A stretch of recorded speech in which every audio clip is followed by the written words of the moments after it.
ఉద్యోగులకు పెన్షన్స్కి స్వాగతం సుస్వాగతం. 2024 డీఈసీ టీచర్స్కి తక్షణమే వేతనాలు చెల్లించాలంటూ ప్రభుత్వానికి టీఎస్ యూటీఎఫ్ నేతల డిమాండ్. అధికారులకు వినతి పత్రం అందజేశారు. తెలంగాణ ప్రభుత్వం ఇటీవలే రిక్రూట్మెంట్ చేసినటువంటి 2024 డీఈసీ టీచర్స్కి తక్షణమే వేతనాలు చెల్లించాలని టీఎస్ యూటీఎఫ్ నాయకులు డిమాండ్ చేశారు. ఈ మేరకు మంగళవారం కొంగరకలాల్లోని సమీకృత జిల్లా కార్యాలయాల సముదాయంలో డీటీఓను కలిసి వినతి పత్రం అందజేశారు. ఈ సందర్భంగా వారు మాట్లాడుతూ ఉపాధ్యాయ రంగ సమస్యలపై టీఎస్ యూటీఎఫ్ అవిశ్రాంత పోరాటం సాగిస్తుందన్నారు.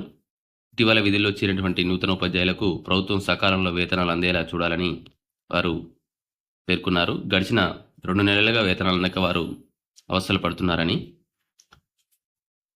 వారు ఆవేదన వ్యక్తం చేశారు.